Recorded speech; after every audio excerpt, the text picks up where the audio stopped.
Evening, everybody. Welcome to the Mids Watch. It's been a while since I've talked about it.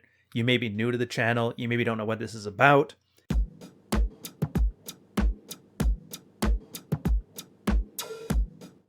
This is something that I remembered back from my military days. I used to work at the Network Operations Center, and we were on shift watches. And there's the one shift, they call it the midnight watch. It's like midnight until 7 in the morning. And it's very low key, very boring. Your whole thing has to be manned 24/7, so you have to be there. And so generally speaking, if you were ever working on like a university degree or anything of that sort, like your personal projects, that's the time you work on them during the huge amount of downtime.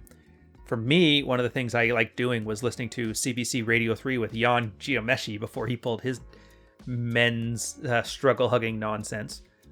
So I'm trying to bring the non-struggle huggy version of that here.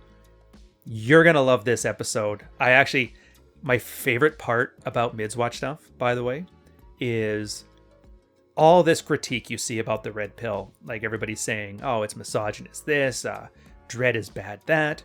It's always a case of somebody who has no idea what they're talking about. And then they wonder why I come back with such very pithy comments about it. And that's because for every critique you've had on this stuff, I guarantee you, we've already talked about it at length and swapped some notes. So whatever demons are in our closet, we're past this. And I would argue, if you're following a red-pilled content creator, this is the kind of reason that you find that they're mostly not very good. Like, they don't swap notes with other men. They kind of just go online and run their mouth off about this, that, and the other thing. And then once they're tested on something outside of their comfort zone, you're going to start seeing the problems. But the intention here is once you're through this, that we don't have to worry about that nonsense. And so this one, which I don't know what the title's going to be yet, you'll see it by the time this video comes out. But for the post itself, it's how much dread is too much. And we're going to go over the guy's intentions of running dread, the relationship between dread and anxiety, active dread and passive dread as it pertains to the concept of luxury branding, something that was originally coined by the poster I referenced a lot in these episodes here, Jack Ten of Hearts, and is going to be the subject of book number 2 if and when I ever get the goddamn thing out. And the last part, something to think about too. So if your question is, how can I get my wife or girlfriend to do X? Then your issue isn't about X. Your issue is about frame. So I'll get started here.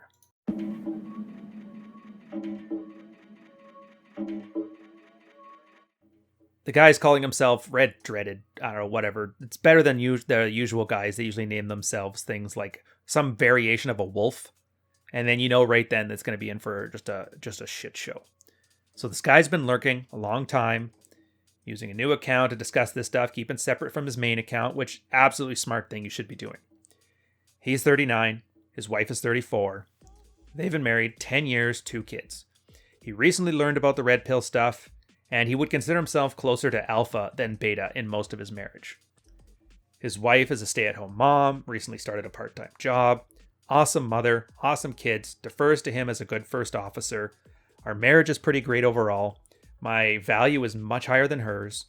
We used to be equal before we got married, but after kids, she let herself go a little. I've stayed in shape. I'm a triathlete runner, and I've recently started to lift. Quick pause here while I go on.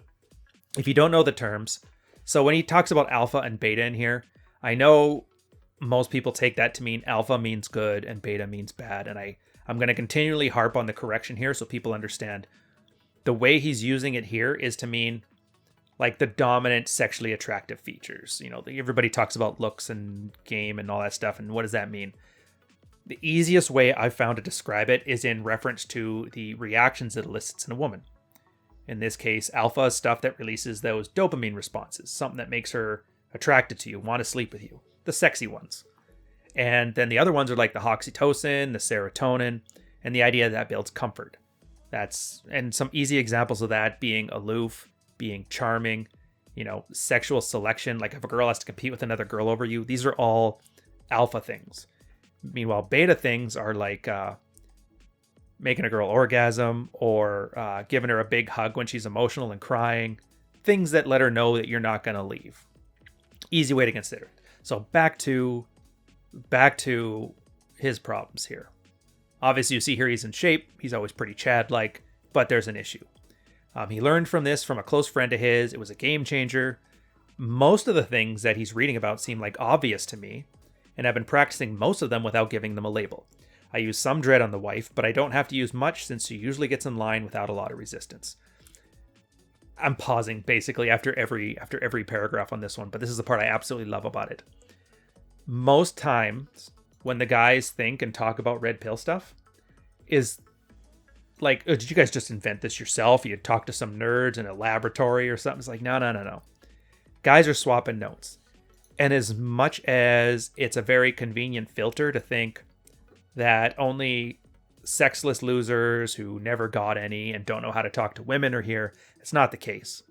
My very, very first speech in Florida with that convention that shall not be named had an issue where, and the conversation was about dread anyways, and I was like, okay, there's the has-beens and the never was, there's like the fallen alphas and the stepped up to be beta guys. The terminology doesn't matter, but the point is all roads lead to Rome.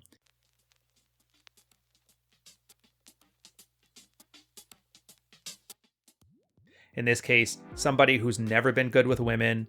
He's like hitting his 30s now, finds epiphany phase girls, want to settle down, start a family. All of a sudden, he becomes attractive. They end up in a dead bedroom, and throughout pure desperation, they find their way to the red pill. On the other side of things, there's guys that were that high school Chad. They slept with everything, and they had the perfect chatty life that everybody's all wanting to have. But life has a way of getting in the way with that. Now, because they were natural, they didn't put a name to any of this stuff. They never thought to... They never thought to add a name or be deliberate about it. Things just kind of easily fell into place for them. There's a couple of guys that I follow on Twitter that have been red pill since the beginning, and this is kind of their stories. But then something happens. Gains some weight, becomes less attractive, maybe a medical condition, something. And then a guy finds out in the same way that when like a girl hits the wall, she realizes that everybody was just being nice to her because they wanted to sleep with her. And that realization, I think this is like as far as a male, like as far as our consideration for what the wall means for us, it's this. It's that once a girl realizes her model of the world didn't exist, it was just placating her, hits a lot of girls hard. That's why ugly spinsters are so damned vicious and ornery online. So imagine a guy going through that too. And the problem here is that when a guy goes through it, a girl has a social network. You know, hey, you go girl, we got this, we'll go drink together. You know, misery loves company, girls will always collaborate with each other. From a guy's standpoint, there's nothing. You know, shut up, just put up with it. And guys will end up basically not only having their model of the world crash down and realizing that their great wife that was not like the other sluts is just like any other girl as soon as you put her in that position. And they have nowhere to go. So that's how you generally get lashing out. And a lot of girls who complain about like alcoholic husbands or abusive husbands, that sort of thing, it's kind of the position they ended up in. And it's nobody's fault. It just shows like one more reason why there's a need for the red pill. Like these guys have nowhere to go. And they're actually much easier to work with because you'll start talking about this stuff and they don't know the terminology and it sounds like a weird way to describe it, but they're like, yeah, of course, this makes sense. I've done this before. And so then 6 months, they get back on the horse. So carry on. He gets into his problem now. Her sex life is good. She's down to smash whenever I want. Rarely says no. I'm accommodating if she's tired or sick, but she complies if I insist. The problem is a lack of blowies. She hates giving them, says it makes her gag.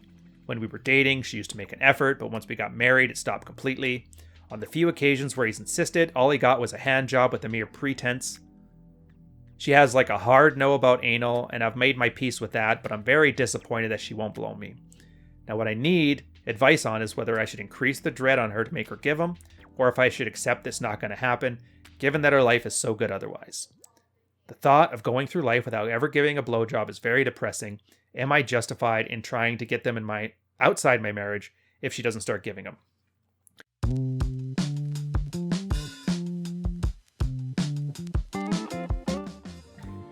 Now, before I get to the Jack comment here, it doesn't really help ops so much as it is like encapsulating a concept here about dread you guys need to know. Generally speaking, though, since this time, we've kind of come to the conclusion that, if she doesn't want to give them, that's fine. Do you want them bad enough to go outside your marriage? Then do it. If you don't, then make peace with it. But you kind of have to just make a decision and stick to it. That's from a frame perspective. And it sounds very simple, but not really helpful for guys at this level. Anyway, some random guy actually came in with a pretty insightful comment. This is the question for yourself, not strangers on the internet. As for the other stuff, you should start reading the sidebar, start implementing 12 levels of dread, spend 10 weeks at each level. There's 3 possible outcomes. She does it, she doesn't do it, or she doesn't do it and you do something about it. And it's probably not going to be a popular opinion, but yes, accept that you will probably never get a blowjob from her. Now, this isn't a case where she used to blow you all the time and then stopped. She used to be a slut and then blew guys in the back alley and now she's saving the best. It's not that. Some girls are just grossed out by it, and even more by swallowing. So I believe everybody has a hard line and a soft line. Many women can push their soft line and do kinky stuff, but they'll eventually hit their hard line. And it sounds like your wife has a hard line at blowies. Now, personally, I respect the hard line. Can't argue with that one, really, right? It's not that you want to get them, you just want to receive them, but she has to want to give them, so it makes sense. I guess you can call that genuine desire, even though I don't really agree with the term. It'd be like my wife asking me to eat her out while she's on her period. Never going to happen. And this is probably what your wife thinks about blowies. And this sounds like one of those be dominant but not domineering cases. Sounds like you have a pretty good marriage. I wouldn't screw it up over something as silly as a blowjob. And then this is where we're going to get to the main part of this and the idea that's going to help you guys to conceptualize dread. So Jack starts off. This is the only good answer, but unfortunately, you phrased things insufficiently red pill, so let me try. In my screed about dread, which I'd link to, but I'm on the phone, so heck with it, I compared dread to a marketing campaign and the idea of anxiety. Good passive dread works like a good marketing campaign. It shows you an attractive product. It implies that only a select elite kind of person can own the product, and maybe this product won't be around forever. So these generate anxiety, which then compels the marketer's audience to go out and buy some stuff. Best company in the world in this time is Apple that does it, which has 1,000 people lining up at every store just to get the next iPhone Mini Air 65 and the Siri 128 gig handjob accessory. Actually, the best example recently is the Apple Watch, which is whatever. It's a neat trinket, but it's not a product category game changer. But all his Apple fanboy friends bought one. They'll tell him it's great, they're really happy with it, but he also noticed that after a couple months, nobody ever uses it anymore. It's because they bought the product out of compulsion. They didn't actually want it, but the Apple brand is literally that strong, and any sufficiently thin and white consumer electronic device will compel millions of people to go and buy that shit. They don't want it, but they have to have it because they bought the product out of compulsion. Remember that. So dread can compel your wife to pretty much do anything, but it can't ensure she'll ever want to do those things. And I think this is a very strong distinction. And I'm going to get to, think that one through, but I'm going to get to that in a second. He goes, the idea here is using dread, presenting yourself as a high-value product whose availability can't be taken for granted, will make your wife stop putting her interest over yours all the time, since that's what happens when husbands who are taken for granted.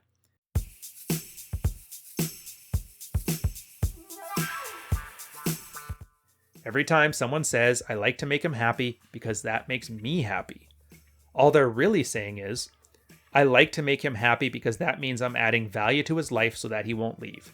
And him not leaving makes me happy. Now, when the wife cooks me a steak on our anniversary, did she do that because she felt like I'd ditch her steakless ass at the first possible moment? Of course not. Here's what happened. I started dating my wife. She liked me. She thought about the ways she could add value to my life, things that would make her more attractive than other women, and she did those things. And there was an intersection of things she liked doing for their own sake, and this is generally what she keeps doing. Now, he makes some distinctions here. This isn't like a term that I want you guys to understand because it's kind of gone by the wayside since then, but he talks about healthy dread, as he'd call it, manifests like this.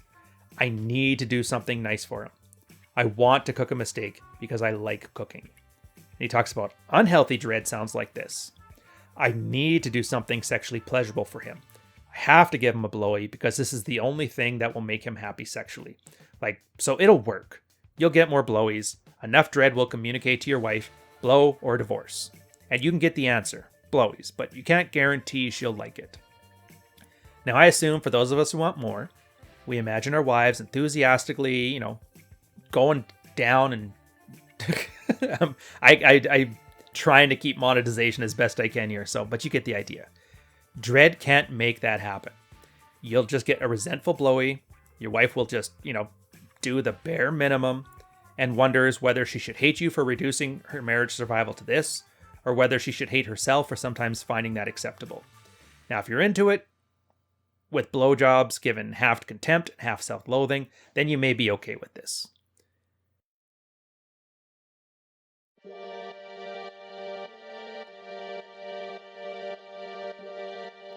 And I like the example he uses here next. Like, Tim Cook is selling overpriced and underpowered electronics to people who realize they don't really need them, and Apple will continue to do well as long as that's true. But it won't be true forever. At some point, the products actually need to be good. They need to be something people want to buy, a real industry game changer. Steve Jobs thought, nobody wants X, so I shouldn't make X. Tim Cook thinks, nobody will buy X, so I shouldn't make X. But he's totally fine making shit people buy what they don't want. Which is why Steve Jobs is an industry legend, and why half of you had to Google Tim Cook's name earlier to even know who I was talking about. Now here's where there's gray area. A lot of guys go through this thing and think the wife's full of shit because they have wives that claimed they hated it, but now they enthusiastically love doing it all the time. But here's what happened. Go back to my earlier healthy dread sentence. I need to do something nice for him. I want to cook him a steak because I like cooking. So those wives liked giving blowies, but they didn't feel they needed to give them or do anything in particular to add value to their beta bucks of a husband's life. One-sided sexual acts generally fall under the they make me feel good when I do them with a good partner. So increasing your value and using dread to indicate that taking your value for granted may have consequences, as taking anything for granted should, unlocks the first part of the sentence. Your wife stops thinking, sure, I like sex and even oral, but that? Am I supposed to put my... Anyways, yeah, am I supposed to do that?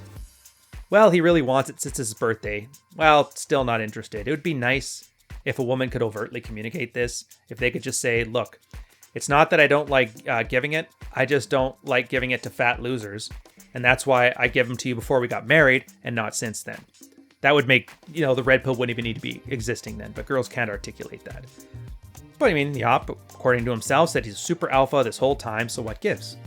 If his wife is a especially deceptive shrew harpy who misled her husband into thinking she was a, blowy loving nympho, like maybe, but probably not. She probably never liked it, and as time passed, she tried to trade it out for other things, and everybody does this. When you realize your wife likes X, and you like X, then you do that instead of doing Y, where Y is usually something like, watching Sex and the City box DVD sets with me. Your wife cooks you a steak, you don't need to watch Sex and the City with her. You can do a bunch of other things that she'll like, but that also you'll like, or at least not compel you to ram a plastic straw through your eyeball. Now, this is all a long-winded way of saying that if your wife is adventurous and enthusiastic in the bedroom, adds value to your life in a lot of ways, maybe it's not worth a massive marital upheaval just because your wife doesn't blow you and you read some shit on a subreddit.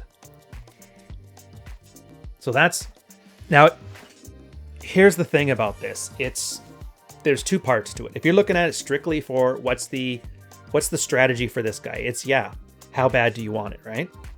Is it the kind of thing that he's willing to nuke his marriage over? And there's no right answer to that. Like, I know most people will say, of course not. She's perfect in every way except for that one thing. Well, that's the best part about having a mental point of origin or frame, is that nobody else gets to decide but you what you find vitally important.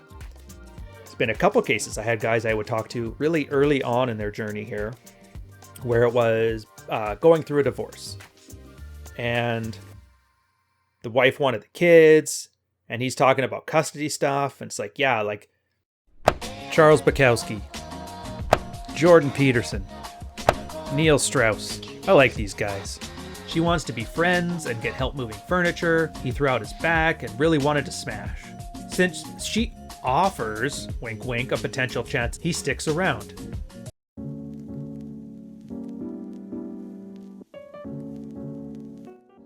You know, for example, I'm in the military and there's no way the judge is going to give me full custody if I'm in the military, because it's just, I can be deployed at any minute. So they want somebody who's more stable. So the wife is definitely going to get it. So what do I do to get custody? Well, I'm like, well, first thing is find out, do you really want it? Like, let's say if you're in the military, let's say you've got your career's kicking off because you've been following some red pill advice. You're more assertive at work. You're getting promoted.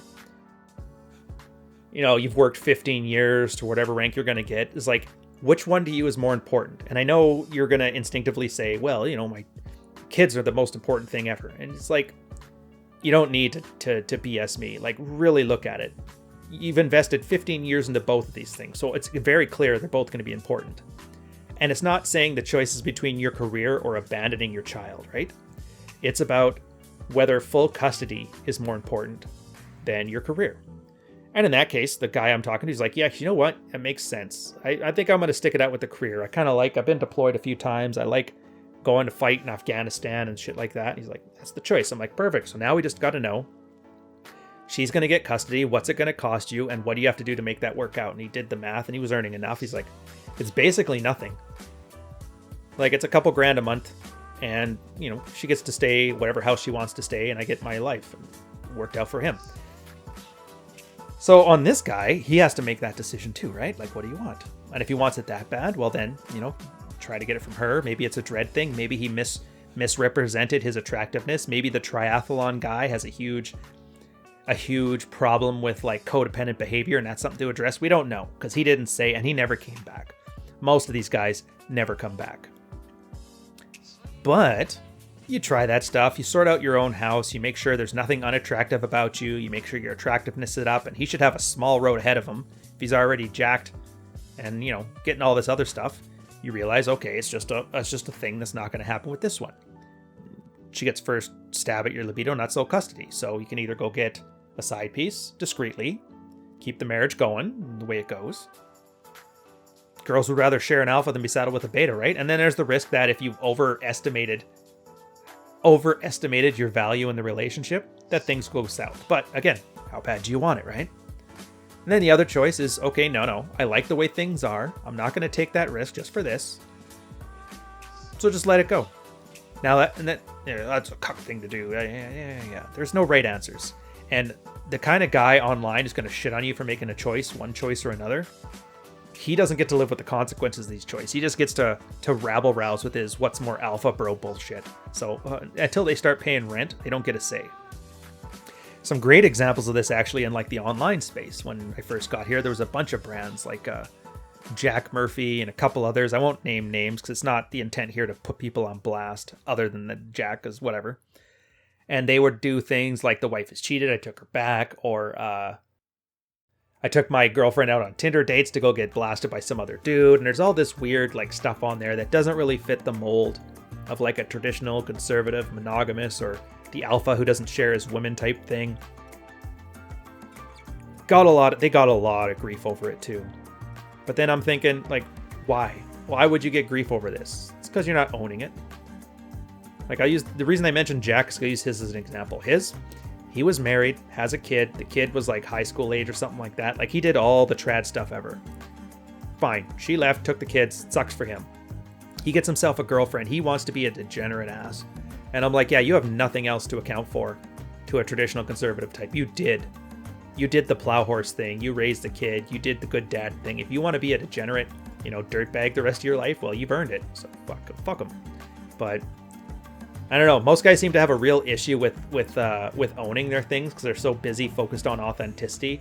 They're not focused at all on, I guess, frame. Anyways, so that's something to think about on this one. This is why I really like this.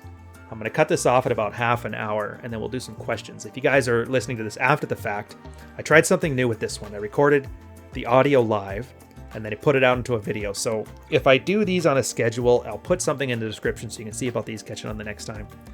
But I hope you guys enjoyed. I'll catch you on the next one. Cheers.